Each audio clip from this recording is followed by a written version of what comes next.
falado boa noite ainda.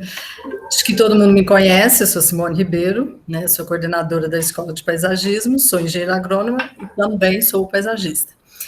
O Marcelo hoje, né, é o convidado de honra da casa, que na verdade já faz parte da família PB há muito tempo, mas ele me convidou para fazer uma pequena introdução e eu resolvi chamar a nossa atenção um pouquinho para o paisagismo em si, paisagismo responsável, né, que eu acho que o tema dele tem muito a ver com isso, com a responsabilidade de quando nós estamos projetando, de quando nós estamos implantando um jardim, e que nós precisamos escolher muito bem as nossas ações. E enquanto a gente, quando eu digo a gente, todos nós profissionais, né, não tivermos plena consciência disso e agir a favor do meio ambiente, estamos todos perdendo, né? Então, eu vou fazer uma introdução rapidinha, mas, primeiramente, vou deixar o Marcelo também falar uma boa noite para todos. Boa noite, Simone, boa noite a todos. Mais uma vez, agradeço novamente a oportunidade de estar aqui tocando num assunto que realmente... a gente hoje não vai falar de irrigação, a gente vai falar hoje de sustentabilidade, meio ambiente, do benefício que a água pode ter quando a gente sabe dar a utilização correta. E realmente nós temos essa responsabilidade. Meu grande objetivo hoje, e eu preparei alguns slides focando nisso, é mostrar que o paisagismo realmente é a melhor oportunidade, melhor aproveitamento, melhor utilização de água de chuva e água de reuso. Isso já é uma realidade, isso já não é mais um potencial. Então, eu queria compartilhar com vocês algumas coisas que já estão acontecendo. Muito bom. Então, pessoal, vou subir uma apresentação rapidinho aqui, para a gente fazer esse início aqui, e qualquer dúvida, se quiserem, né, perguntar alguma coisa, fiquem bem à vontade, né, podem abrir aí o microfone e perguntar.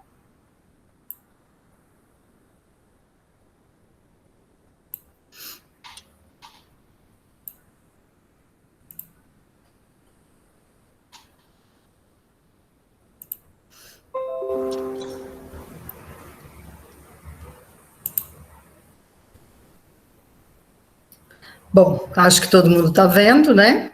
Caso contrário, me avisem. Perfeito.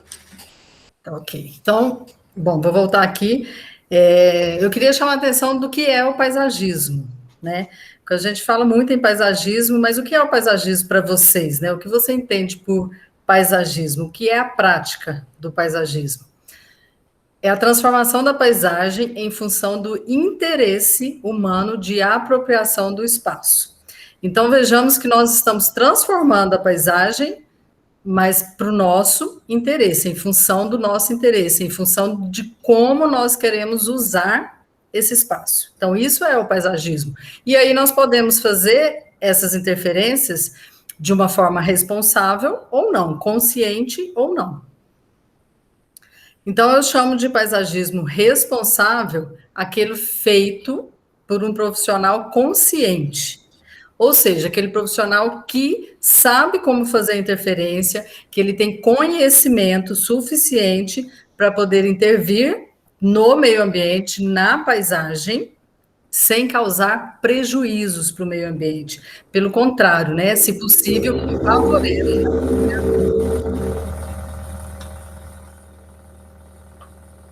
Então, esse profissional consciente, né, responsável, ele tem como missão e responsabilidade a intervenção consciente sobre a paisagem. Continua fazendo a interferência de acordo com o interesse nosso, mas ele é consciente do que ele está fazendo. Então, esse profissional, ele é capacitado, ele é qualificado, ele conhece o que está fazendo. Eu estou ouvindo, tem o microfone aberto, eu acho, pessoal. Não, estão todos fechados, só o seu do Marcelo. Bom, então deve ser o do Marcelo. Desculpa aí, Marcelo, estava dando interferência. Então, voltando aqui, esse profissional, ele é capacitado, qualificado, habilitado para poder agir, né, nessa paisagem. Ele vai pensar o espaço com antecedência e não tomar decisões ali no momento. Então, isso é um projeto, ele vai projetar realmente esse espaço, vai analisar o todo, não só aquela pequena parcela onde ele está atuando, e ele tem compromisso em uma boa atuação com responsabilidade. Ele tem conhecimento suficiente, ele vai aplicar esse conhecimento e, principalmente, ele vai compartilhar. Quando eu falo compartilhar, não significa compartilhar só com os outros profissionais. Muitas vezes, os nossos clientes, eles não têm esse conhecimento, eles não sabem sobre legislação, de onde eles estão morando, quais as regras que nós precisamos seguir, e é nossa função a gente compartilhar com eles esse conhecimento, para que cada vez a gente tenha mais pessoas envolvidas, né, nessa restauração, nessa manutenção do meio ambiente. Gosto muito de citar, sempre falo isso aqui para vocês, que as plantas são seres vivos, e hoje eu trouxe o livro, né, do Eduardo Gonçalves para ilustrar isso aqui, porque eu vou falar um pouquinho sobre sensibilidade das plantas, né, e eu acho que eu conheço alguns livros, mas igual a esse que fala sobre sensibilidade, de uma forma, eu digo até com humor, né, uma forma bem diferente, não sei se todo mundo conhece, mas quem não conhece vale a pena conhecer, e só pelo título, né, Se Não Fugir é Planta, então ele já quer dizer com isso que as plantas só não fogem de nós, seres humanos, porque elas não conseguem. Se elas tivessem esse poder, né, quando a gente se aproximasse, elas sairiam correndo. Então, isso me faz pensar como nós estamos agindo com as plantas, né, e me faz questionar o que podemos mudar. Né, o que nós precisamos mudar, o que podemos e o que estamos fazendo para isso, né? Como estamos conscientizando todas as pessoas disso. Quando nós falamos de sensibilidade das plantas, é muito comum a gente pensar né, em relação à temperatura, às condições hídricas, à oferta de nutrientes, à qualidade do substrato. Então, tudo isso, só isso dá um assunto para um webinário todo, né? Com certeza, as plantas sentem, né? Elas são sensíveis a essas mudanças, a essas alternâncias de tudo que nós falamos aqui.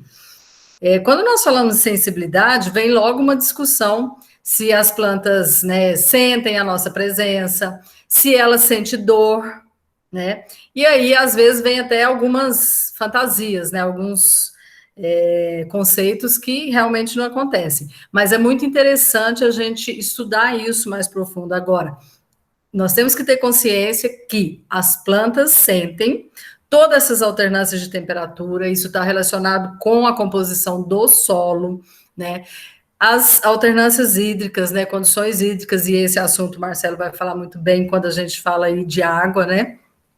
A oferta de nutrientes que nós disponibilizamos ou que está disponível no solo, né? E se nós estamos preparando esse substrato, qual é o tipo de substrato que nós estamos fazendo? E com certeza as plantas são sensíveis a todas essas mudanças e elas vão responder positivamente ou negativamente. E nós precisamos sempre tentar fazer o melhor, né? Adequar, não querer trocar essas plantas. Uma vez eu escutei assim: não me importo de colocar qualquer planta em qualquer ambiente, a planta se adapta.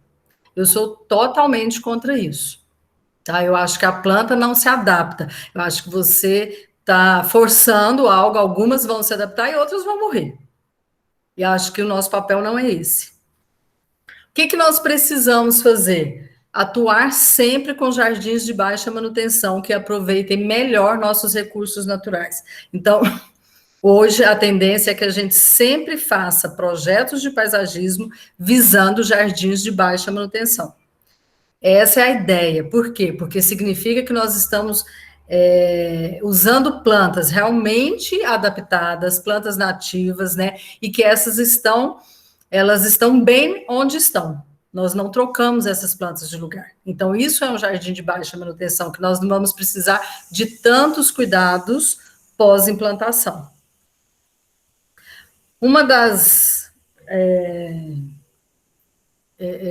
uma etapa, desculpa que eu esqueci o nome do que eu quero falar, mas A gente tem um auxílio muito grande depois que nós começamos a ter a questão das certificações, né? E as certificações, nós temos várias empresas que estão atuando agora com certificação, estão vendo que isso funciona, estão querendo mostrar que estão trabalhando a favor da sustentabilidade e, com isso, muita empresa aderindo à certificação, né? Aqui eu coloquei o exemplo da certificação LEED, nós temos várias outras, e, resumidamente, o que é uma certificação? São pontuações, né? A empresa vai conseguir, o edifício em si, a obra, vai conseguir ser certificada desde que ela atenda alguns pontos, né? Então, para isso, ela vai atingindo alguns pontos, desde que ela consiga ter água de reuso, por exemplo, um paisagismo que seja com plantas adequadas, com plantas nativas, principalmente, ou com plantas muito bem adaptadas, né, com redução de gasto de energia e vários outros itens da arquitetura, né? E isso é muito bom, porque isso nos ajuda, quanto mais empresas estiverem voltadas para a certificação e tentando ter cada vez mais edifícios autossustentáveis, isso é muito bom para nós, para o meio ambiente, para toda a população. Eu tive o prazer de fazer um projeto de paisagismo com certificação aqui em Brasília, né? Eu já fiz mais de um, mas esse realmente se destacou porque é o primeiro certificado Platinum do Centro-Oeste, né? Então, muito bom isso, significa que estamos avançando nesse processo e isso só foi possível porque realmente vários itens foram atendidos, e o paisagismo, um deles. E, logicamente, vem a questão da irrigação eficiente junto. E esse slide eu peguei do Marcelo, que ele já tinha feito. Então, paisagismo consciente, paisagismo responsável, né? Favorece a economia de recursos naturais sem perder a funcionalidade e beleza. Então, não é porque nós estamos fazendo um paisagismo consciente, mantendo os recursos naturais, que nós vamos perder a beleza, né? Nós já falamos que o paisagismo ele está deixando de ser aquele paisagismo estático, aquele paisagismo que você vai só observar, que ele é bonito. Nós queremos um paisagismo que seja o quê? Convidativo, que você tenha vontade de entrar nesse jardim, que você tenha vontade de participar. Então, para isso, está tudo relacionado com o paisagismo consciente, que nós vamos utilizar uma vegetação mais diversa, e que nós teremos frutíferas, nós podemos ter uma horta, mas ele é convidativo, tá? Então, é um paisagismo que sabe exatamente como está fazendo a interferência. O paisagismo consciente, ele prioriza a utilização da vegetação local ou adaptadas, utilização de irrigação automatizada, água de reuso, que foi exatamente o que nós falamos. E aí eu queria chamar vocês para pensarem um pouquinho no seguinte: qualquer coisa que nós queremos mudar, isso só começa a mudar quando você se importa realmente com isso. Então, no paisagismo, tudo só vai começar a mudar, está mudando, mas você pode fazer a sua parte quando você começa a se importar com isso, tá? Pensem nisso, cada um pode fazer um pedacinho, um pouquinho. Era isso que eu queria falar. Minha parte era bem rápida mesmo. Deixa eu voltar aqui.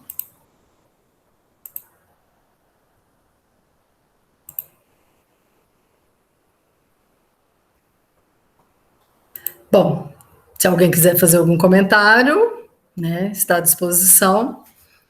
Senão, o Marcelo já vai iniciar também.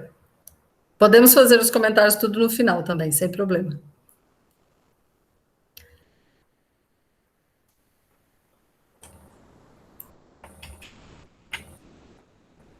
Ok, então vamos lá? Vamos. Obrigado pela introdução, Simone. Essa sua introdução realmente é exatamente o foco que a gente vai querer dar hoje. Nós vamos propor olhar para o paisagismo de uma forma diferente. O do paisagismo hoje, você acabou de citar a certificação LEED, e alguns pontos eu vou mencionar a certificação LEED como realmente uma das certificações possíveis, mas o que a gente vai tentar é o apelo pela consciência do papel do paisagismo, né? E a nossa grande proposta é que o paisagismo é o melhor uso, a melhor oportunidade, o melhor aproveitamento das águas que hoje são consideradas secundárias, que são águas de chuva, que não são aproveitadas, elas escoam, em algumas situações até fazem estragos, erosão, água de reuso, e a grande alternativa até hoje tem sido utilizar esta água para fazer um tratamento e reutilizar ela, fazendo um tratamento pesado, oneroso e complexo. E isto, às vezes, não se mostra muito rentável.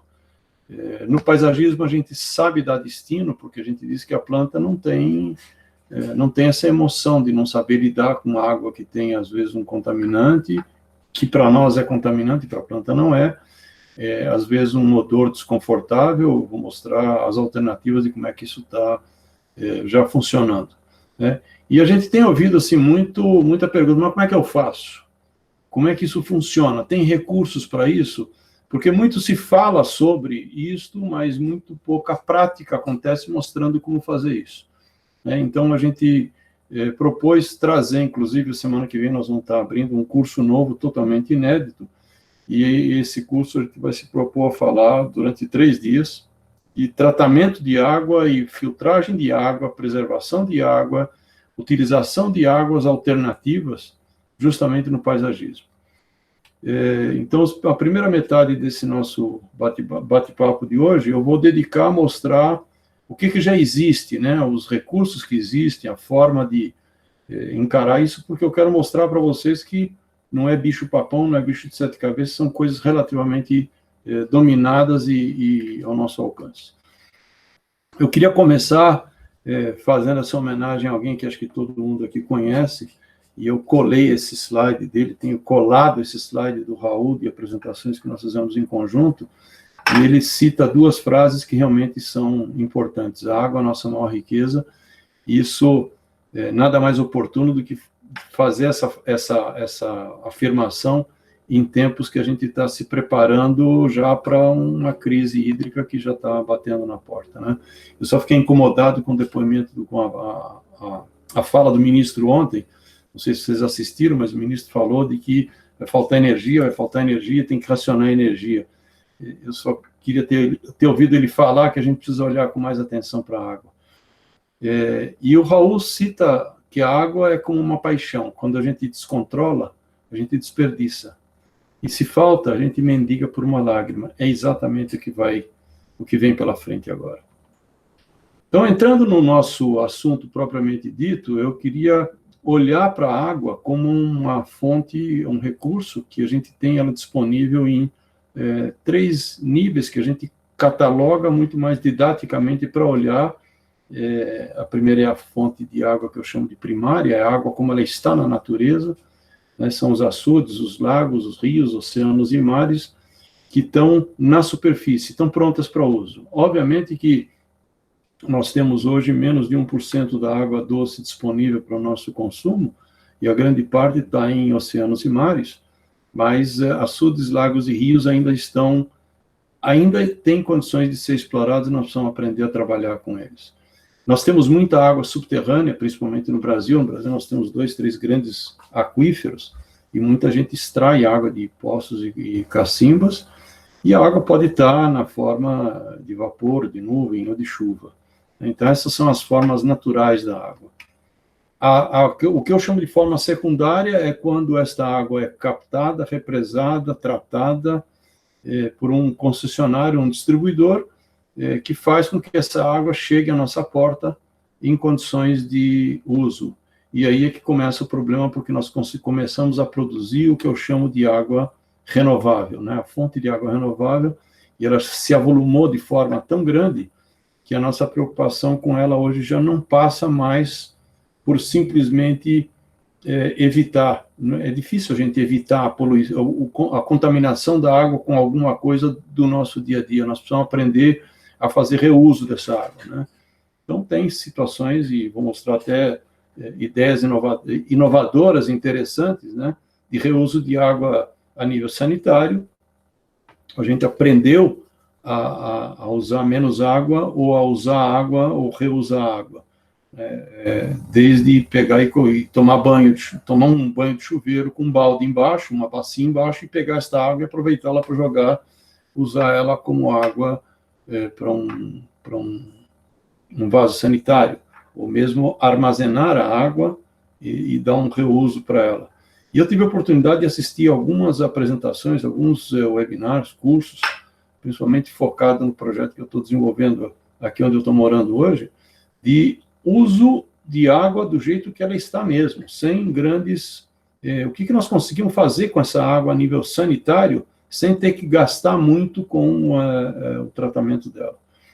O reuso industrial já vai de vento em popa, né? Para quem conheceu Cubatão, próximo a Santos, nos anos 70, 80, era um Cubatão, vivia uma poluição horrorosa, as águas contaminadas, o ambiente contaminado. Então, a indústria fez a sua parte e conseguiu despoluir o seu processo produtivo de uma forma... mas ela conseguiu fazer isso quando encontrou a viabilidade econômica. Não adianta só na poesia, não adianta só no objetivo, não adianta só na vontade de fazer a coisa sustentável certa. A agricultura, então, nem se fala, né?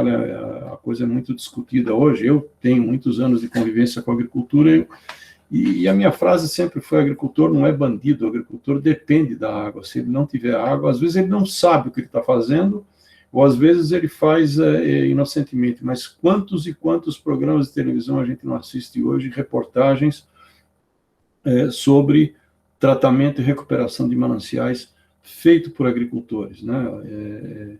E a agricultura hoje, ela é muito focada, ela é muito preocupada com isso. Eu sei que tem algumas exceções em alguns lugares, mas a agricultura faz a parte dela. Então, dentro do renovável, eu acho que o grande débito está justamente nas áreas urbanas. A grande pergunta é por que nós precisamos tratar ou filtrar, e agora já estou entrando exatamente no grande desafio. Nós conseguimos usar água de reuso, tanto reuso industrial, agrícola ou sanitário, na irrigação? Conseguimos sim, né? Mas o nosso grande objetivo é como dar destino a essa água e utilizá-la de forma consciente. O primeiro grande objetivo é a gente proteger os emissores, né? Aspersores, gotejadores, ou enfim, aquele ponto final onde a água vai sair não pode entupir, ele não pode desgastar, né? E vocês estão vendo aí uma foto de um gotejador que as raízes entraram, a sujeira entrou e então a filtragem, o tratamento faltou. E nós sabemos fazer isso. Nós precisamos adequar os requisitos de uso, né? E a Simone tocou bastante nisso. Não adianta sonhar que eu quero usar água e que eu quero uma determinada planta no meu jardim porque eu gosto dela. Eu sou bacana, eu vou usar água de reuso porque eu quero usar. Não é tão simples assim. A gente tem que pensar no que está fazendo e minimizar os erros, né? Então, os sistemas de tratamento e filtragem de água para a irrigação, eles realmente são os mais fáceis, os mais simples, os mais baratos, mas eles têm algum nível de complexidade. E não é qualquer planta que vai se adequar. Nosso grande objetivo é melhorar a eficiência da irrigação e, evidentemente, aumentar a vida útil do sistema. Mas na roda viva do que nós vivemos hoje, nós sempre temos que olhar para a força que movimenta tudo. Nós temos que economizar, racionar o recurso que movimenta a roda viva, que é o dinheiro, que é o custo, e olhar para longo prazo, que talvez seja um dos grandes erros, não olhar para longo prazo. Bem, tratar a água a gente conhece, né? E aí o slide ilustra vários níveis de tratamento de água.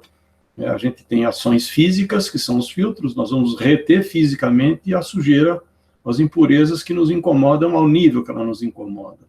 Nós podemos ter ações químicas, que é misturar reagentes ou processos químicos.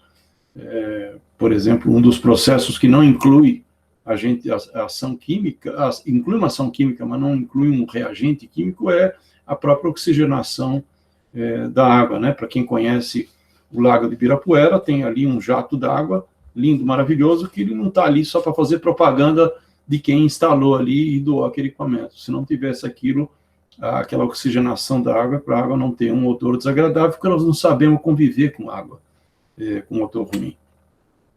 A outra forma de A ação é a ação biológica, e ela pode ser de forma aeróbica ou anaeróbica. A gente sabe que existem processos e seres aeróbicos e anaeróbicos, e nós temos que agir para rebalancear isso, porque nós estamos pegando uma água que nós vamos reusar e nós temos que devolvê-la para a condição de uso ideal.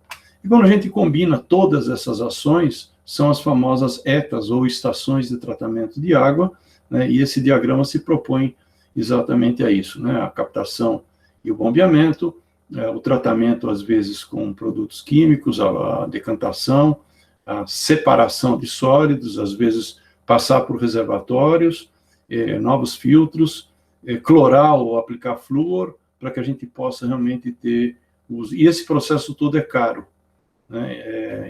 Hoje em dia, na irrigação, a gente sabe dar um uso na água sem ter que gastar com tanto processo. Tudo começa pela análise da água, né? E a primeira análise da água, isso aí não são tulipas de chope para tomar no fim de semana. A gente costuma brincar que isso parece uma tulipa de chope, mas o primeiro impacto é a análise visual. Se você conseguir colocar um pouco de água parada e observar o que acontece com ela, você já vai ter uma avaliação visual, né? Se tem algum sedimento, que tipo de sedimento, quanto tempo você levou para decantar, a cor da água também induz a muita coisa, e observar principalmente a vegetação do entorno, né? Se desenvolve vegetação nesse reservatório ou não, nesse rio ou não. Por exemplo, Taboa é uma vegetação muito usada para reter ferro. A segunda forma de fazer a análise da água é a análise feita a nível de laboratório, uma análise física, e nós temos que entender o que tem na água em suspensão e dimensionar de forma mais exata. Ou análise química,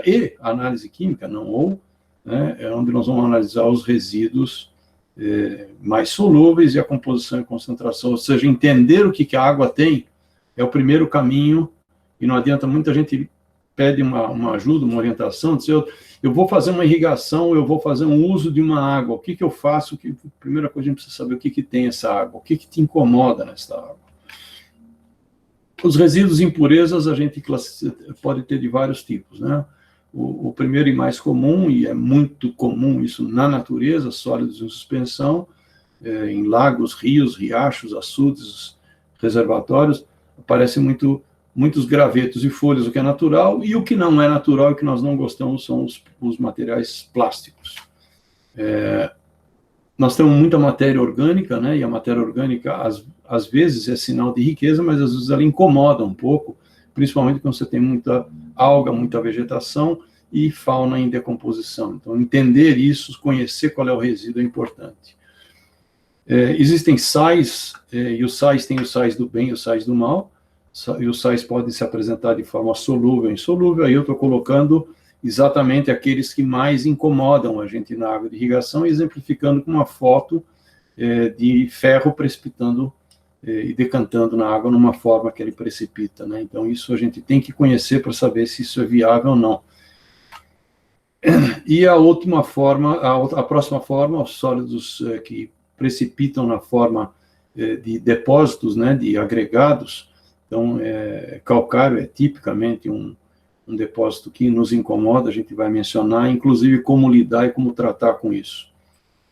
A última forma de tratar e lidar com resíduos são as atividades biológicas naturais que acontecem na água.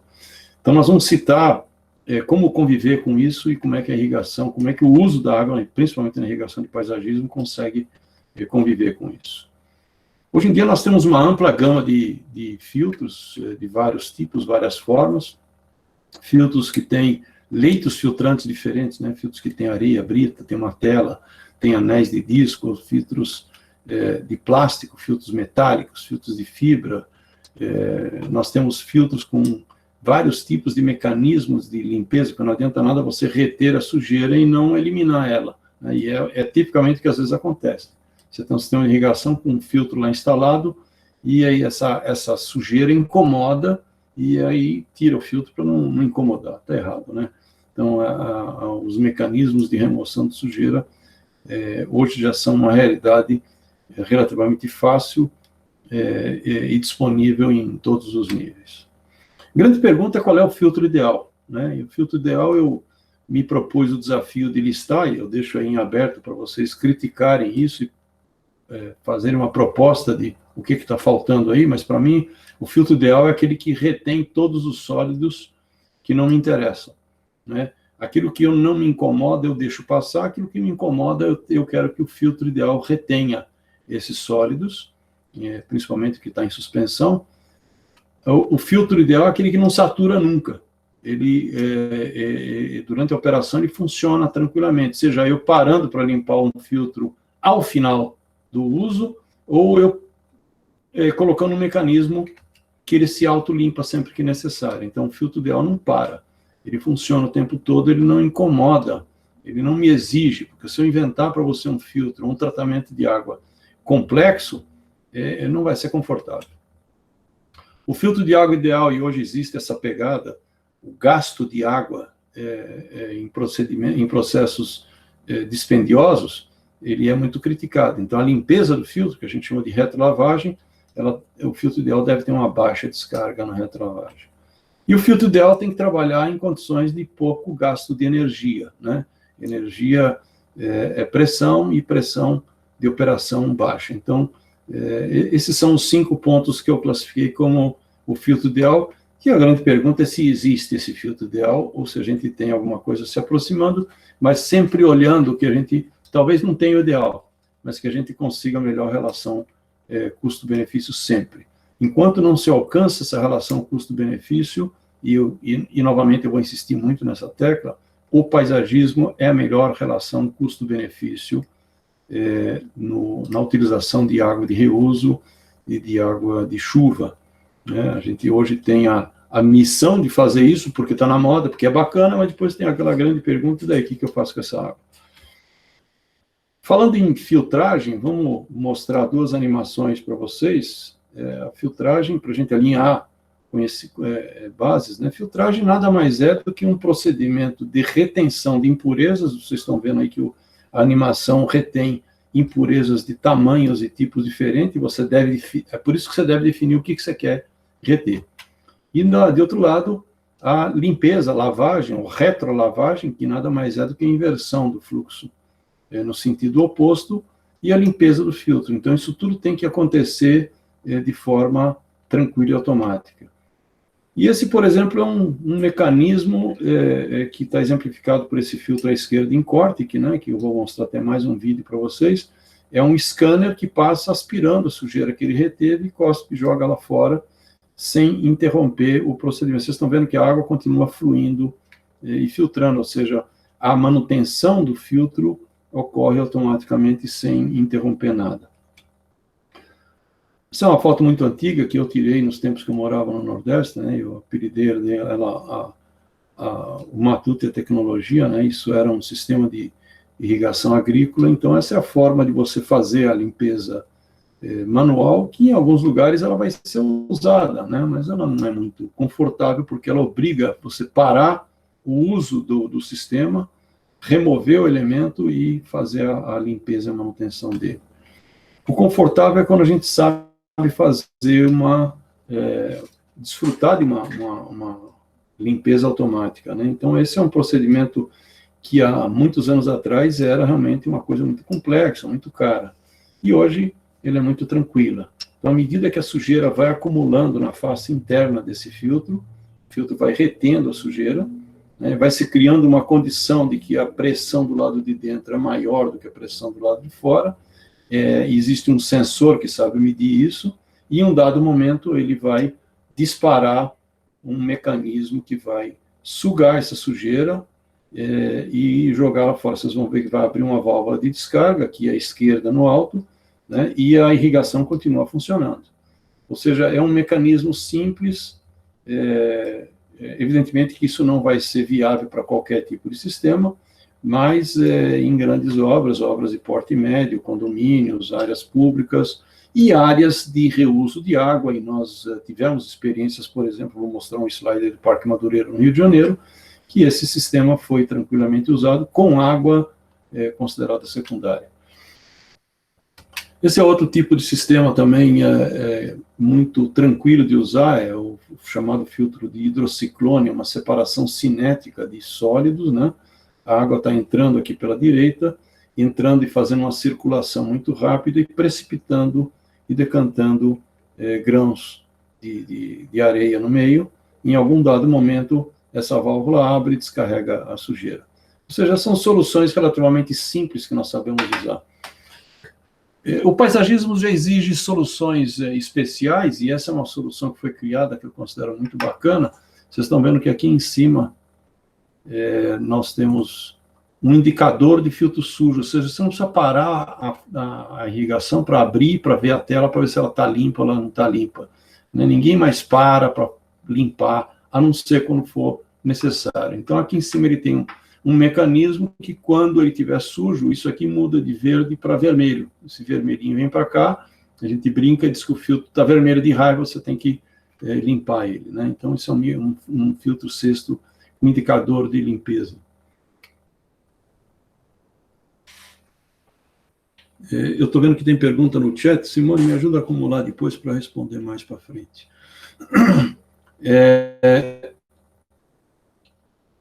Aqui é um outro tipo de filtro que tem um mecanismo adicional. Às vezes você não tem espaço físico para colocar todos os acessórios, então esse é um filtro que foi criado para paisagismo, pensando no paisagismo, com um regulador de pressão dentro. Então você faz 2 em 1. É bacana isso. De qualquer forma, o dimensionamento do tratamento, ou da filtragem, ou do uso da água de reuso, água de irrigação, de chuva, de reuso, ele tem que passar por algumas etapas, e a primeira delas sempre será analisar o que é que você tem na água de irrigação que possa te atrapalhar ou que tem que ser tratado, né? E aí você olhar para o fabricante do emissor e ele vai te dizer o que você tem que fazer com isso. Não adianta a gente, de forma genérica, querer fazer só a análise da água ou só olhar para o que o fabricante manda fazer. As duas coisas têm que ser integradas, e aí a gente vai definir a função de filtragem desejada, ou seja, eu não quero fazer mais do que seja necessário para dar uso àquela água. O sistema tem características de vazão, fluxo de água, pressão, força da água, que a gente tem que prestar atenção, e a gente tem que prestar atenção na disponibilidade de energia e de mão de obra. Então, isso é clássico, um exemplo que eu costumo dar. Todo mundo conheceu o que eu sempre classifiquei como um belíssimo projeto dos Jardins Verticais do Minhocão de São Paulo, que, lamentavelmente, por razões que não tem nada a ver com o paisagismo e com a sustentabilidade, eles não foram para frente, né? E infelizmente, estão sendo desmontados, mas, felizmente, na 23 de maio ainda se recuperou, ainda está sendo utilizado. Mas, em algum dado momento, esses grandes painéis começaram a produzir grandes quantidades de água drenando, e a água drenando parava na calha. E parando na calha, o zelador disse que isso dava dengue. E dando dengue, ele resolveu repor esta água para dentro do tanque para ela ser reciclada, recirculada. Só que essa água trazia impurezas. Ela trazia um pouco de substrato, poeira, detrito, né? E a filtragem ali foi insuficiente porque ela não era uma filtragem automatizada e não tinha uma pessoa que fosse lá o tempo todo fazer a manutenção correta. Moral da história, arrancaram o filtro para as plantas não morrer, entupiu todo o sistema, e coisas como esse tipo realmente entristecem a gente, porque é um projeto bacana que infelizmente não funcionou. Vou propor para vocês o olhar as 3 coisas que devem ser a que a gente deve ter mais atenção, que são as coisas mais difíceis de lidar, e mostrar para vocês que são coisas que a gente sabe lidar.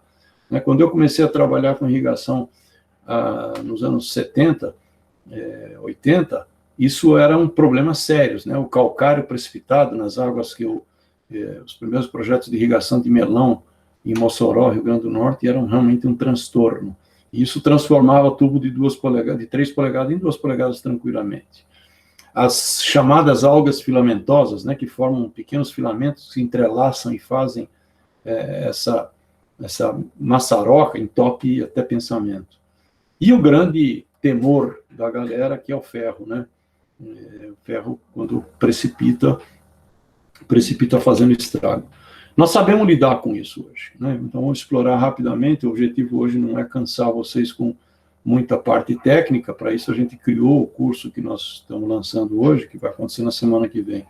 Então, lidar com calcário é uma coisa que a gente não sabia. O calcário, geralmente, ele vem de poços profundos, tem calcário, água com calcário na superfície, mas a grande maioria são poços profundos, e a água vem com calcário bem dissolvido, porque ela vem quentinha, né? Então, a água quente, 40, 50, 60 graus, o calcário está bem solúvel, e ele toma um choque térmico quando ele sai, e esse impacto faz com que ele precipite desta forma.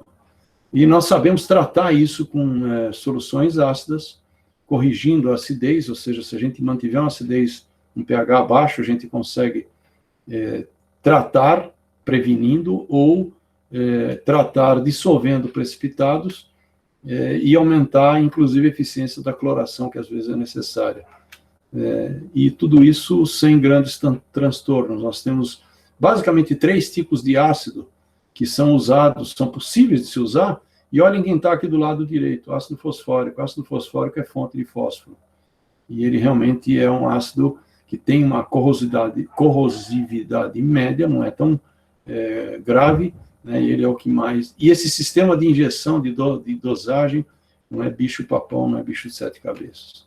O segundo grande transtorno é o ferro, né, e muita gente, quando me pergunta nas aulas o que eu faço se eu tenho ferro na água, eu pergunto, você é religioso? Ele disse, sou, então vá à missa todo domingo e reze muito.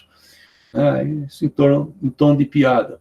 Mas, na verdade, por que a gente tem que ter atenção com isso? O ferro existe na natureza em formas de diferente nível de oxidação, né? Então, do lado direito, vocês estão vendo ele mais amarelado, é o ferro chamado ferro 2, esse ferro é muito solúvel, né? E aqui a gente está vendo uma coloração desagradável, mas isso não incomoda. Eu me lembro de um fabricante de filtros, há muitos anos atrás, ele disse, se quiser irrigar com Coca-Cola, não tem problema. O problema é quando tem grãos sólidos na água que te atrapalham. E este ferro se transforma em ferro 3 e faz isso que vocês estão vendo aqui à esquerda pelo processo de oxidação, né? Ferro 2 vira ferro 3. Esse é o que incomoda a gente, né? Então, esse é o que dá trabalho, entope muito. E a gente sabe hoje como lidar com isso. A primeira coisa é manter ele em baixas concentrações, né? A gente sabe que hoje até 2, 3 ppm de ferro dá tranquilamente para tratar a água e manter a nível de meio ppm de concentração. O que a gente tem que fazer, às vezes, é lavar mais as redes, principalmente os finais de linha, onde a sujeira se acumula mais. A gente tem que oxidar o máximo possível de ferro antes que ele chegue no filtro, porque aí o filtro consegue segurar os colóides que se formam, e eles se formam em cima de algas que aglutinam isso tudo, né? Ou seja, o ferro sozinho, oxidado, ele talvez não forme colóides que entupam. Mas quando a gente tem um pouquinho de alga na água, isso vai aglutinar e vai dar problema. E a gente sabe fazer isso. E vocês estão vendo uma das formas, que inclusive é bela de fazer isso, né? Com aeradores. A prática de aeradores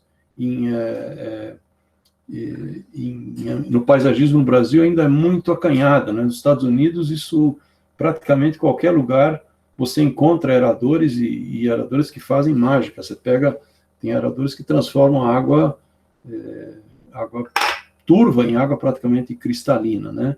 E os aeradores realmente são formas interessantes. Quando você trata com cloro, você realmente tem um grande problema.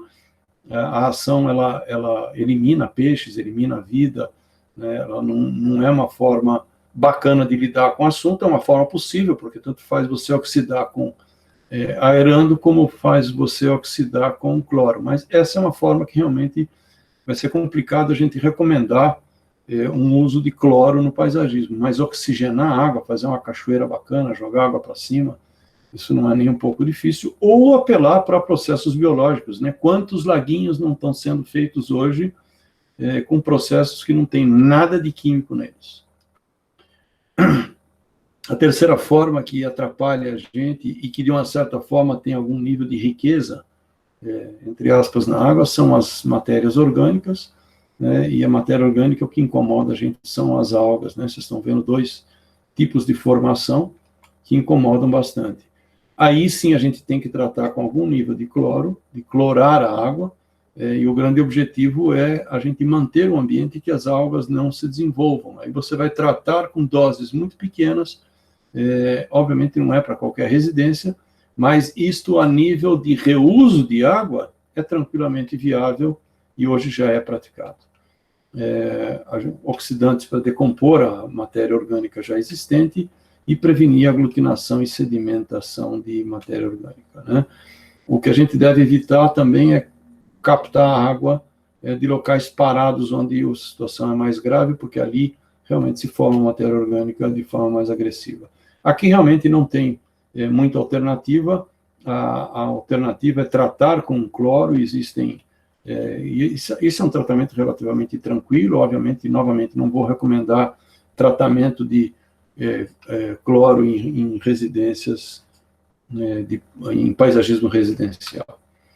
No paisagismo tem algumas pedidas importantes. A primeira coisa, o sistema ele tem que estar escondido em algum lugar, porque ele tem que ficar enterrado em caixas especiais para não incomodar os olhos. Mas, de outro lado, ele tem que estar acessível para você fazer uma manutenção fácil e tranquila. Então, isso aqui é uma caixa que ela está muito bem posicionada e é fácil você chegar lá, abrir o filtro e limpar e tirar e fazer a lavagem dele, ou seja, isso não é um transtorno, essa manutenção é relativamente simples de ser feita.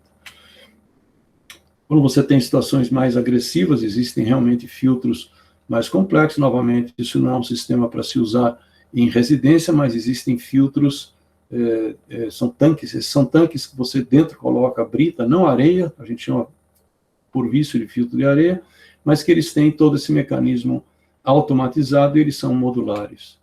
Existem sistemas de tratamento de água plug and play como esse, né? Esses sistemas são feitos principalmente para onde você tem locais onde você não sabe o que tem na água, então ali ele tem um tratamento integral. Isso é muito usado pelas tropas da ONU, por exemplo, quando vão acampar em locais de água desconhecida. Então a água entra, ela recebe logo um tratamento de cloro, ela tem um carvão ativado para tirar o gosto do cloro, ela tem um filtro, um tanque, uma granulometria especial, né, mas isso realmente é para ilustrar, para você saber que isso existe. A agricultura lida com isso há muito tempo, isso é um projeto de irrigação agrícola que eu fiz há muitos anos atrás, projeto de fruticultura, são filtros simples, fáceis, plásticos, tranquilos de manuseio. Existem sistemas de filtragens móveis, isso é uma empresa de Belo Horizonte que construir um sistema desse móvel, ela desmonta e leva e faz uma operação, ou seja, é fácil você movimentar hoje, desmontar e trocar de lugar.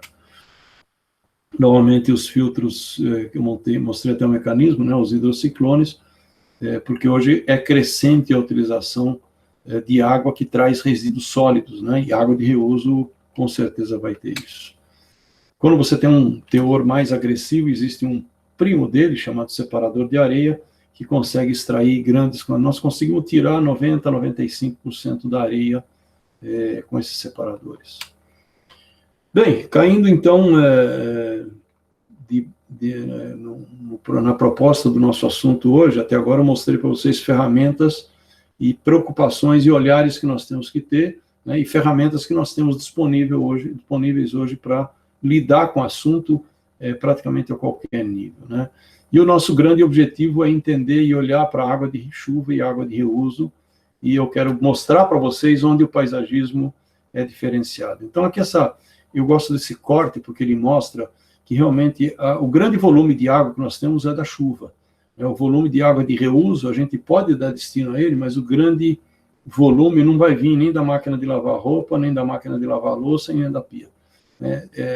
São volumes que a gente tem que lidar e tratar e cada vez mais se preocupar em parar de contaminar o ambiente. Mas o grande volume é realmente a água da chuva.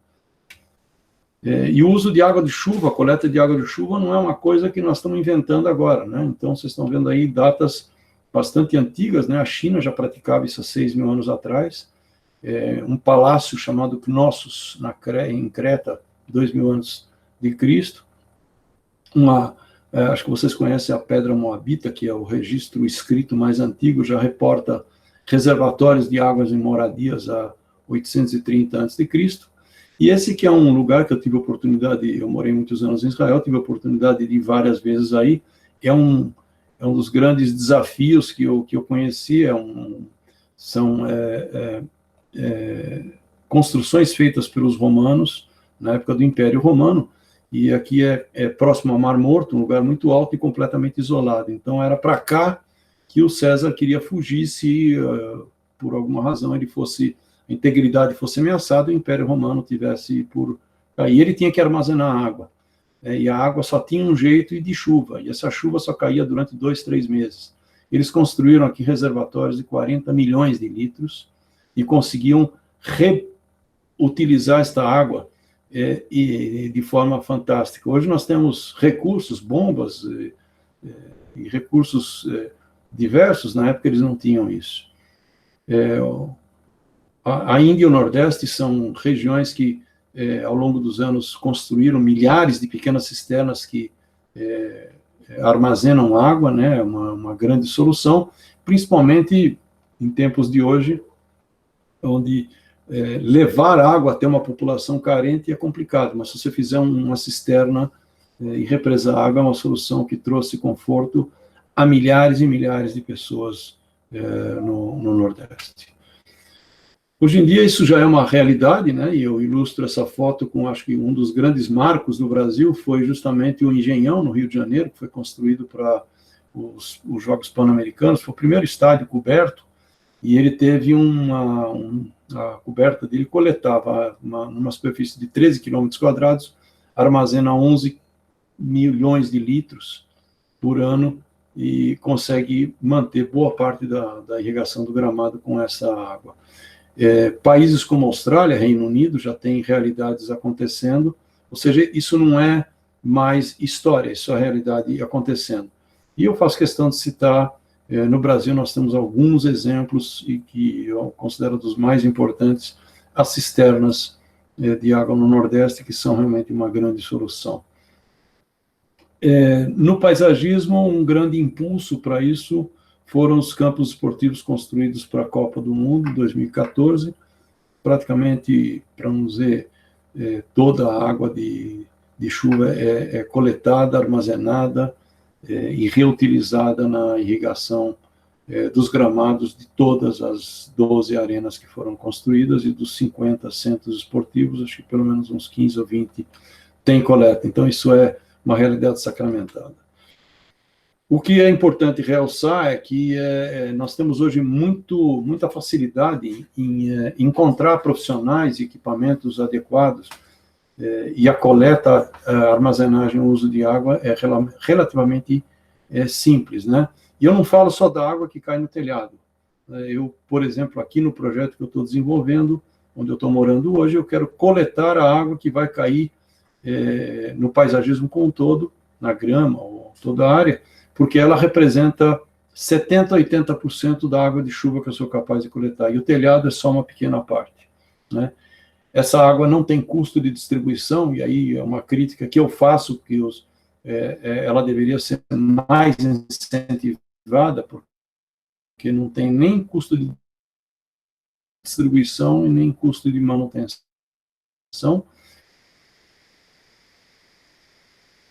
Ela reduz o escorrimento superficial, que passou a ser aquele piscinão do Pacaembu, né, quando reduziu as inundações que tinham lá, e hoje algum trabalho já é feito para reduzir bastante o efeito erosivo. Então, a água de chuva é uma facilidade hoje em dia. Queria mostrar para vocês essa animação rapidamente, porque ela parte desse dado, né, que menos de 1% da água doce no mundo, da água no mundo é doce, né? E isso existia num equilíbrio natural. Acho que a animação fala por si, e é mais ou menos isso que nós fizemos. Nós detonamos esse equilíbrio, tiramos o paisagismo, construímos no lugar edificações, e aí bagunçamos tudo, né? E aí vieram as enchentes, e não é difícil de entender por que isso tudo acontece. A grande notícia é que ainda não é tarde, e a solução está bem debaixo do nosso nariz. É possível recuperar isso, e vejam como é que se recupera isso. É com o paisagismo, é com a vegetação, é com a coleta e disciplina do reuso de água, de chuva, a gente consegue realmente recuperar mananciais se a gente souber da drenabilidade. E eu não conheço nada melhor para dar drenabilidade ao terreno do que realmente uma vegetação adequada. E aí eu me remeto ao que a Simone comentou, não vou plantar o que eu gosto, o que eu acho, o que eu quero, vou plantar o que serve, o que é adequado para cada lugar. Isso remete muito a, por exemplo, um problema sério que a gente tem nas cidades hoje. Árvores inadequadas, caindo em cima de fiação, e aí a culpa é da árvore. Né? Então, essa é uma das soluções que está bem debaixo do nosso nariz.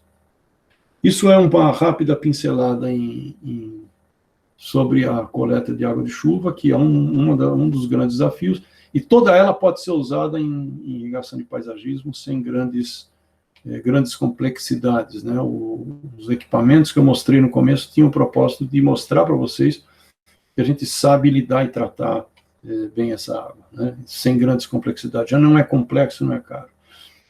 Pulando para a água de reuso, e água de reuso também tem uma história muito antiga, a civilização Inca já tem registros, né? Eu tive a oportunidade de conhecer isso em Machu Picchu, então os Incas já sabiam reusar a própria água e não deixar ela se tornar um transtorno.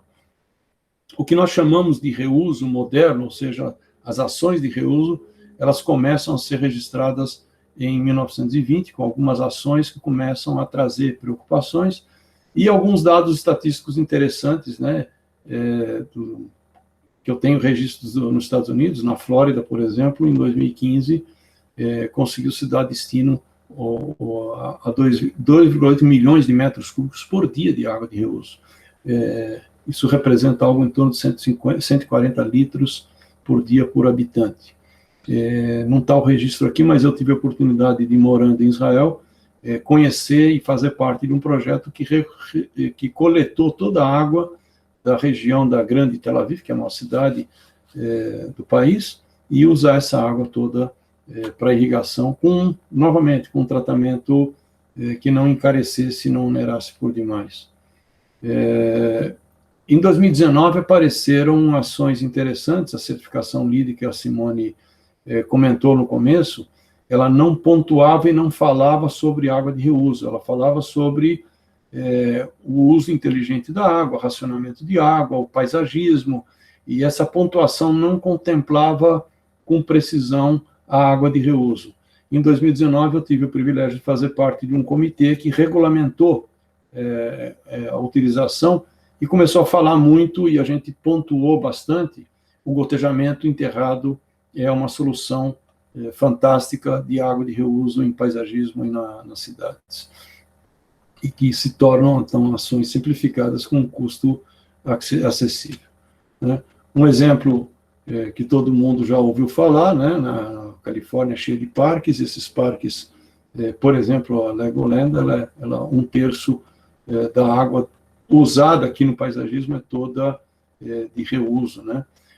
No Brasil é uma oportunidade crescente, e só para vocês terem o registro, o Brasil é o segundo país no mundo em certificações de sustentabilidade de construção sustentável.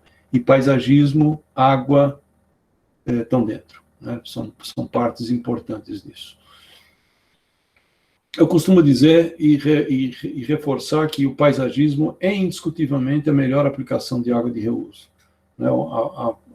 A vegetação, a planta, o gotejo enterrado embaixo de um gramado ou embaixo de uma vegetação, ele não tem problema com odor, ele não tem problema com coliformes, ele não tem dificuldades, desde que a gente saiba lidar com os riscos e as ameaças, e saber olhar para as vantagens e para as limitações. Né? Então, vantagens como, por exemplo, nitrogênio e fósforo em abundância, e riscos como teor salinos, agentes químicos ou riscos à saúde. Né? O projeto do Parque Madureira, como eu comentei, lá pelas tantas a gente descobriu que ele representava algum tipo de risco, porque aquela água estava sendo aspergida numa região onde as pessoas circulavam, e ela era água de subsolo. E água de subsolo numa região como a região lá de Madureira é uma água que não tem, vinha com muito contaminante, porque não tem saneamento por lá.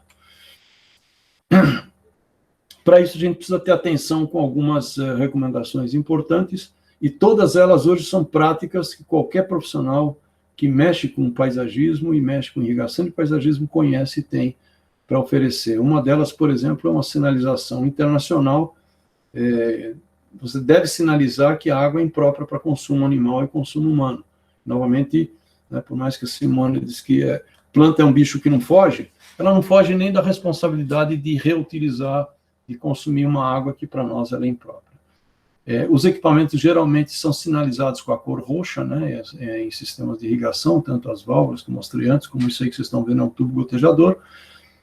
A gente deve fugir de irrigar à noite e de dia, e dar preferência para o uso regador. Aqui tem um certo conflito, né, porque a gente defende a utilização, a rega logo pela manhã, porque de noite você deixa o gramado molhado, ele fica mais suscetível a doenças, né? Mas aqui existe uma outra pegada, que é justamente não permitir ou diminuir o contato de água com humanos. Os entornos devem ser protegidos, né, e evitar contaminação de sistemas, ou seja, a água de refluxo, não deixar a água voltar, e existem soluções relativamente simples, isso já é praticado em praticamente todo tipo de sistema. A grande jogada, para mim, é o gotejamento subsuperficial, que já é uma realidade, ele tem outras vantagens, outras virtudes, mas aqui a grande jogada é que gotejamento enterrado não fede e não contamina. Ele está por baixo da terra e no paisagismo é muito mais fácil ainda do que na própria agricultura. A agricultura tem alguma restrição à irrigação com água residual em cultivos tipo tubérculos. E depois da introdução que eu fiz, a filtragem e o tratamento de água, hoje nós dominamos bem essa técnica hoje em dia. Isso tudo está muito bem regulamentado, existem normas, né, e essas normas falam do uso responsável a nível urbano de água não potável, o que pode, o que não pode, o que deve ser feito. E existem regulamentações a nível do Conselho Regional Nacional de Recursos Humanos, em 2011, publicou esta 7ª edição, né, e ela regulamenta sobre as definições e como usar, o que pode, o que não pode, ou seja, não é uma coisa chutada, hoje a gente tem realmente, domina a técnica e o conhecimento. Algumas ideias inovadoras, aí a gente vai se aproximando a mostrar para vocês as soluções e como é que tudo isso que é teoria está se tornando já uma prática, né? Então, por exemplo, essa foi uma estação sustentável que surgiu em Santa Catarina, depois apareceu no Paraná, em Curitiba também, e aqui era uma parada de ônibus com um telhado verde, coletores solares que para fazer movimentar uma pequena bombinha que está aqui dentro e fazer a água que está armazenada aqui, ó, a água de chuva armazena nesse lado e neste lado, esses são os reservatórios da água.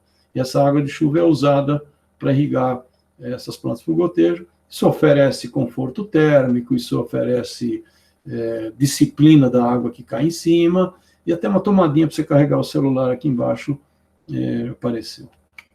Essa foi uma outra ideia que eu achei super inovadora, e eu sempre me remetia a isso como uma piada, né?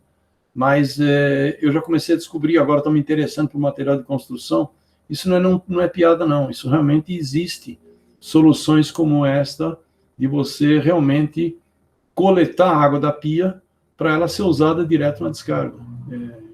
Isso é realidade crescente, e eu vi isso funcionando no Panamá, num hotel. Pontuando novamente sobre o que eu considero o melhor uso, né? Então eu começo propositalmente com a água, o telhado verde. Telhado verde, eu acho que é a disciplina da água, né? A água de chuva, a água de reuso pode ser totalmente utilizada. Isso aqui é um exemplo do Teatro Castro Alves em Salvador. Tem várias outras obras, mas essa me chama a atenção porque isso oferece um conforto térmico, não gasta água tratada, água cara, gasta água de reuso e água de chuva. Isso foi uma outra ideia bacana. Isso é uma tela que eu printei num congresso que eu assisti o ano passado, um congresso que a gente assistiu via internet, do GBC. O GBC é um órgão que disciplina sobre os conceitos sustentáveis, a escala LEED, que a Simone descreveu no começo, e essas duas arquitetas mostraram um trabalho super bacana de uma fazenda urbana na sede da DAO em São Paulo.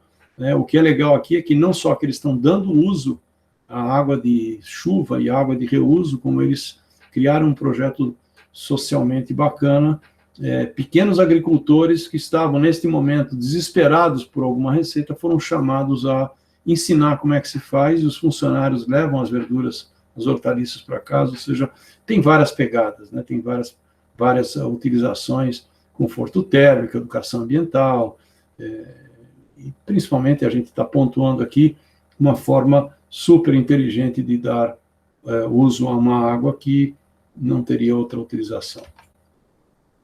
Isso é uma obra residencial na Bahia, Vitória da Conquista, né? Então, isso é uma área de gotejamento irrigado por uma área de grama, perdão, totalmente irrigado por gotejamento, e assim mesmo que o cara instalou. Ele colocou os tubos gotejadores e por cima disso jogou grama. Gente, aqui você pode irrigar com água de qualquer tipo, qualquer natureza, porque primeiro os gotejadores têm uma inteligência que sabe resistir, e a gente sabe dar tratamento, e por isso eu fiz questão de no começo mostrar todos os tratamentos, e aqui isso é aplicado, né? Mas uma simples filtragem resolve isso, e pode irrigar enquanto você está jogando bola em cima do gramado. Isso é um outro projeto bacana em Natal, é um condomínio, né, uma parada, estacionamentos, né? Então aqui é realmente utilização de água de chuva, é uma área que chove muito de repente e depois passa um grande período sem chuva. E aqui foi utilizado o gotejamento enterrado, e a prova de que não há intrusão de raízes está aqui. A gente tirou uma placa de grama aqui para ver, realmente constatou que não tinha problema de intrusão. As arenas, como eu disse, foram grandes desafios, né? Essa foto fui eu mesmo que tirei no Maracanã, quando o sistema de irrigação ficou pronto, e vocês veem a mega estrutura que tem coletando água de chuva, e ela realmente é disciplinada, não só água de chuva, como a água de drenagem do próprio gramado, e aqui foi um grande desafio, porque o Maracanã fica próximo ao rio Maracanã, e ali às vezes tem problema de maré, e a drenagem aí foi meio complexa. Essa obra vocês começam a ver daqui para frente pontuações na escala LEED, que a Simone citou. Essa é a prata, né, silver, e aqui ela pontuou muito mais pela pegada da água do que qualquer outra coisa, né? Evidentemente que aqui a construção não tem muito que ter de construção sustentável, um estádio, mas a irrigação aqui contribuiu de forma importante. Esse é o projeto que eu citei, do Parque Madureira, no Rio de Janeiro.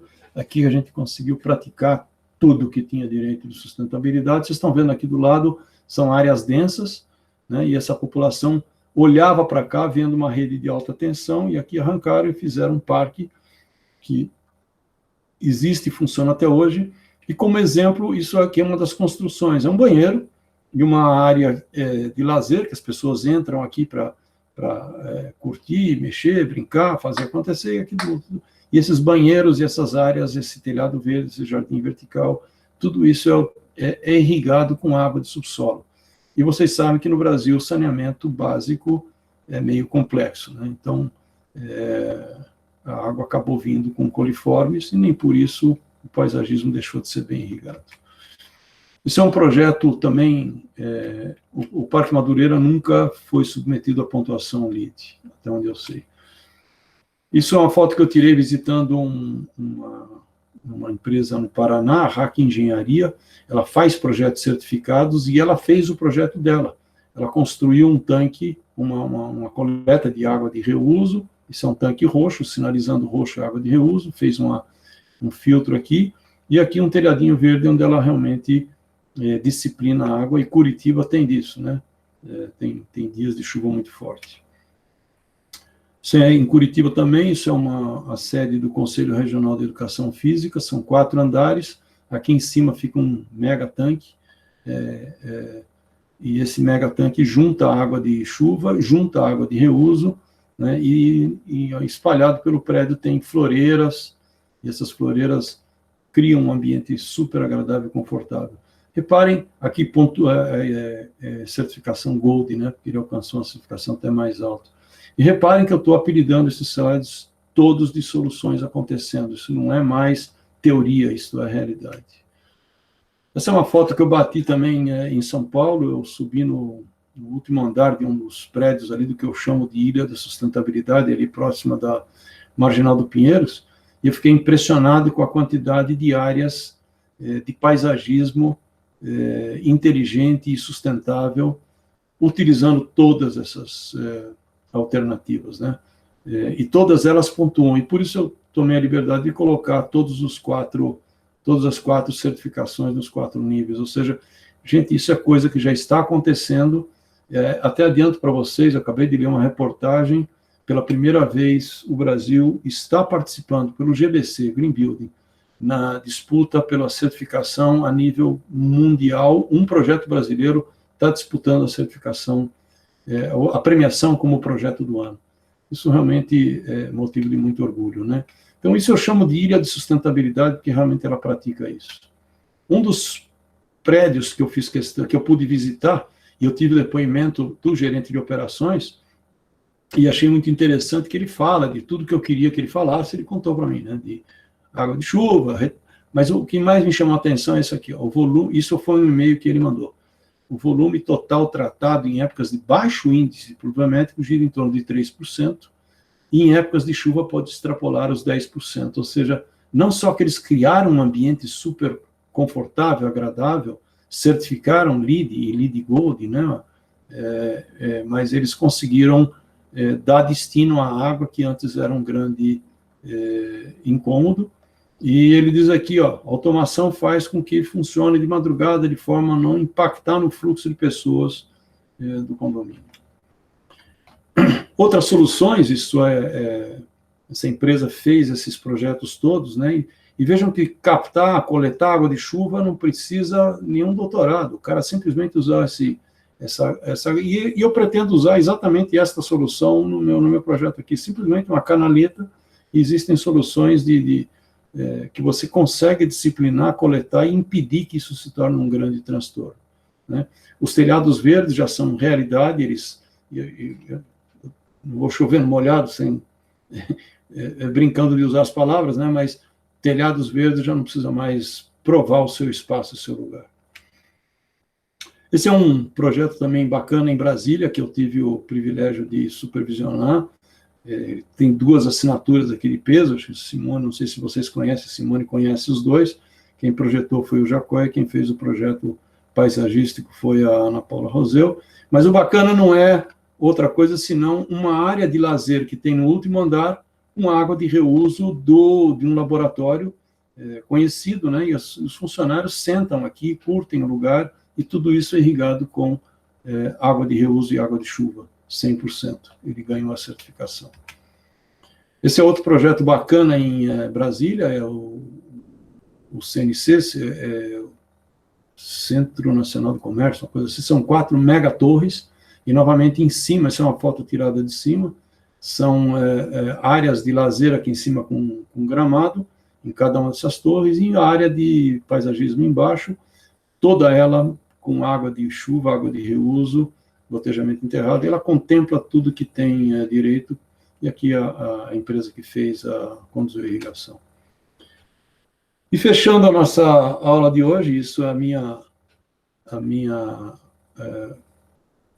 essa é a minha projetista, a minha paisagista preferida, tanto é que eu acertei para fazer um projeto dos meus sonhos, mas eu fiquei muito satisfeito de ver. E eu tive a oportunidade de mostrar esse slide num congresso do CONAPA, não sei se vocês assistiram, mas é realmente o primeiro certificado Platinum no Centro-Oeste. Mas o mais bacana é isso aqui, ó, espécies de baixo consumo. Isso é importante, não adianta você inventar a planta fora do habitat dela, né? E a redução 100% da água potável na irrigação. Isso é muito bacana, isso foi publicado. E o outro projeto que eu também considero muito bacana, um paisagismo sustentável, INEP Vila Lobos, realmente é um privilégio a gente poder viver tempos que fazem essas ações.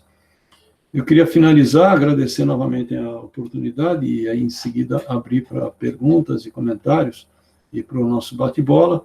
Nós estamos na semana que vem começando um curso completamente novo, um curso que foi criado numa demanda, eu não sei se está presente aqui com a gente, mas um dos alunos da IPB pediu que a gente fizesse esse curso, um pouco de técnica e um pouco de prática, né, para a gente saber utilizar, então, água de reuso, água de chuva ou filtragem e tratamento de água em irrigação de forma geral. Vão ser 3 dias, cursos à distância, e eu convido vocês a divulgar e fazer parte desse curso. Ok?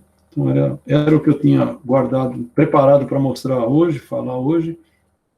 Eu espero que tenha sido ilustrativo, e eu resumo e fecho dizendo, isso já não é mais desafio do futuro, isso não é mais coisa de astronauta, isso é coisa do presente, isso é coisa que acontece, funciona e acontece nos dias de hoje. Estou vendo aqui alguns comentários. Posso responder direto, Simone? Pode sim, Marcelo. A Zélia pergunta, tem uma represa onde a água é muito ferruginosa, será que a água-pé ajuda a limpar? Água-pé é uma faca de 2 legumes, Zélia, porque ele se vai reter o ferro, ele vai abrigar peixes que vão se lambuzar ali por baixo e vão segurar, vai te ajudar, mas os dejetos e os restos vegetais às vezes vão te atrapalhar um pouquinho. Então, se você conseguir prender esse água-pé num canto, vai ser prudente. Inclusive, tem uma cidade no interior da Paraíba, Campina Grande, que resolveu dar esse tipo de solução. Só que eles perderam o controle e o água-pé tomou conta do açude inteiro e o odor ficou meio complicado. O que eu recomendaria a você, não sei o tamanho da represa, mas, novamente, se você puder compartilhar uma análise de água, a gente faz um comentário mais específico, aerar e oxigenar, indiscutivelmente, são as melhores e mais baratas formas de você, inclusive, dar um aspecto paisagístico, né? Você colocar um aerador, uma fonte iluminada ou não iluminada. O Parque Madureira tem 5, 6 ou 7 fontes que foram instaladas. Marcela Xará pergunta como seria a aplicação de jardins filtrantes. Vejo que são normalmente usada. Excelente colocação. Eu assisti, inclusive, acho que foi um webinar da Simone também. Não me lembro quem foi que fez isso, mas realmente são jardins filtrantes. Mas aí tem o propósito de reter sólidos mais agressivos, né, coliformes, etc. Mas realmente isso está sendo muito usado em áreas mais extensivas, mas realmente existem muitas aplicações. Eu fico devendo quem é que está fazendo isso. Eu me lembro que foi ele usou até plantas. Me ajuda aí, Simone, eu não me lembro quem que foi. Eu não me lembro se eu vi num webinar seu ou se foi num congresso do GBC. Mas eu fico devendo essa resposta para você. Pode ter sido Pierre, eu tenho que dar uma olhada, porque vários passaram, né? Mas pode ter sido Pierre que tenha falado. Possível. Eu tenho alguns slides guardados, eu fico devendo a Marcela, eu vou procurar isso e compartilho através da Simone. Beleza? Regina perguntou Sobral no Nordeste. Não entendi a pergunta. Não, eu não perguntei. Tem um parque lá. Coisas muito soltas, assim, né? A Simone já viu, quando eu vou digitar alguma coisa. Em Sobral, no Nordeste, estou lembrando na onde, eles fizeram um parque lá e tem jardim filtrante. Né? Eles estão maravilha. Obrigado. Fazer toda a cidade como um parque inteiro, né, com todo o que é de mais sustentável, e daí tem um jardim filtrante lá. Não sei se é interessante para o Marcelo procurar sobre esse jardim filtrante lá. Com certeza vamos procurar. Com certeza, tenho certeza que eu vou procurar saber, porque eu conheço a história do começo desse jardim em Sobral, uma das primeiras obras de irrigação de paisagismo maiores que aconteceu. Eu ainda não trabalhava com paisagismo, eu estava no mundo da agricultura, mas eu soube desse jardim. Quem fez o projeto, Simone, foi o Jacóia. Ah, sim. A Zélia está falando aqui, realmente eu me lembrei, quem falou de jardim filtrante foi o Lourenço. Muito bem, no dona Zélia, plantado, muito muito obrigado. bem. No plantaram, foi o Lourenço, eu sabia que era alguma coisa ligada. Foi uma super aula aquele dia, então, exatamente. Foi uma maravilhosa aula. Obrigado, Zélia, foi no plantado, sim. Até não sei se a Marcela, na época, não assistiu, ainda não estava conosco. A gente pode disponibilizar, viu, Marcela? Se não tiver no YouTube, né, eu já vou disponibilizar lá, porque vale muito a pena. Foi uma aula. Tá bom, Simone, eu quero, que eu realmente não vi, não. Tá bom. Inclusive, o que é interessante é que ele usa espécies que são realmente mais tolerantes a condições mais agressivas, porque um dos problemas que você pode enfrentar quando você faz uso de água de reuso, principalmente, é que às vezes isso aconteceu com a gente nesse projeto que eu mostrei no SEIB. Você não sabe exatamente o que vai vir. Às vezes a oscilação, a mudança na característica da água é muito importante. Então lá no SEIB aconteceu que de repente eles fizeram uma sequência de procedimentos internos que trouxe muito detergente, muito produto oleoso, e ele realmente prejudicou a filtragem e tapou tudo. Então, essa oscilação tem que ser muito bem acompanhada. Eu me lembro que o Lourenço mostrou ali alguma coisa que plantas que são mais resistentes. Pajeú, Parque Pajeú. Exato.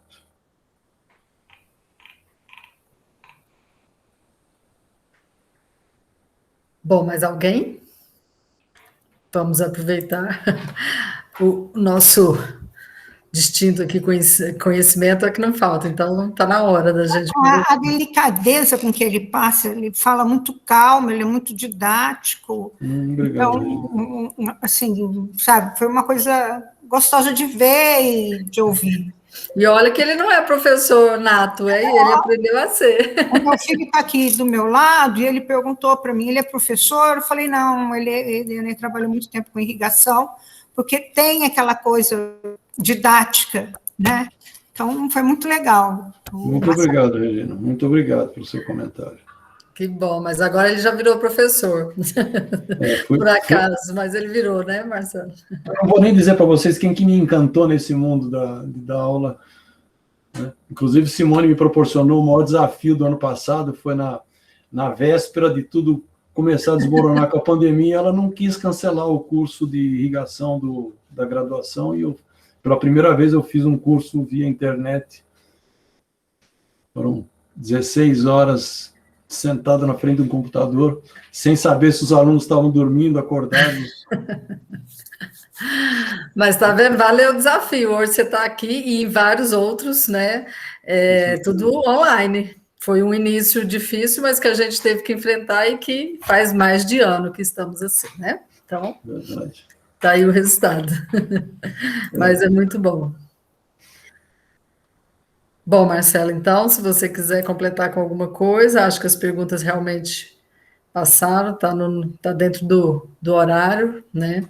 Se alguém fala do curso, se alguém se interessar, né?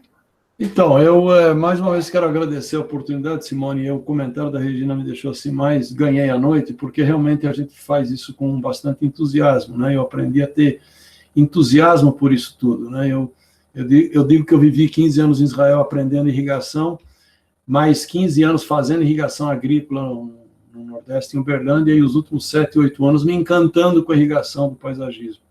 Acho que então isso foi a hipnose. E a gente aprendeu a tentar falar um idioma que tocasse de forma suave, porque o paisagista sofre muito com a falta de soluções, e quando aparece um cara para dar a solução, ele complica mais do que qualquer outra coisa. Então, a nossa proposta tem sido realmente descomplicar o assunto e oferecer...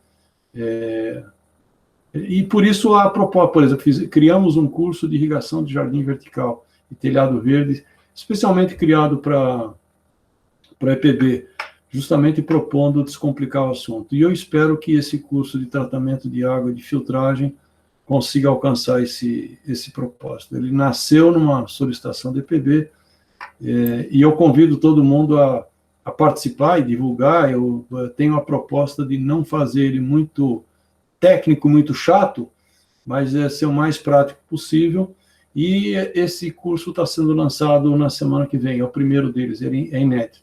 e a gente vai estar sabendo oferecer uma condição bastante agressiva, né? A Simone vai estar oferecendo aí um descontaço nesse curso. Eu não combinei com ela, mas agora ela fica obrigada a isso. Mas a gente vai estar realmente reivindicando que seja um custo bastante acessível para você poder, para a gente poder realmente colocar ele aqui, hein? Já gostaram. Opa. Eu gosto de chamar a atenção no seguinte, né? Eu sempre falo para o Marcelo que os paisagistas, de forma geral, eles têm uma resistência quando a gente começa a falar em irrigação, em detalhe, ninguém, às vezes, são poucos os que realmente se interessam, né? Mas na escola a gente costuma sempre chamar muita atenção, que isso não quer dizer que você vá trabalhar com irrigação. Mas se você é paisagista e não entende o que está sendo feito, você vai ter que confiar na pessoa que está fazendo para você. E, de repente, nem sempre ele está fazendo certo. Eu falo isso em relação ao jardineiro também, a nossa mão de obra, né, que vai implantar um jardim. Se você não sabe como fazer, você tem que confiar naquele que está fazendo. E sempre você pode confiar. Eu acho que o mínimo que nós temos que entender é o funcionamento, para ver se aquilo ali é o que está sendo usado agora, né? Então, eu chamo muita atenção para isso, porque eu acho que vale muito a pena você ter certeza do que está sendo feito, porque é o seu nome, né? Querendo ou não, o paisagismo é seu, e caso algum projeto ali complementar que não vá bem, né? Nós vamos ter complicações para o nosso lado, mas é bem isso. Bom, já que o Marcelo falou, né? Caso vocês que estão aqui, a gente tem a lista de quem está aqui, se interesse no curso, pode entrar em contato comigo ou com a Viviane. Quando vocês clicam lá no site da escola, já cai direto para a Viviane, que a gente vai fazer um desconto bem interessante para vocês. Já vi que a Marcela gostou ali do assunto, tá, Marcelo? Só seu xará, né? Então...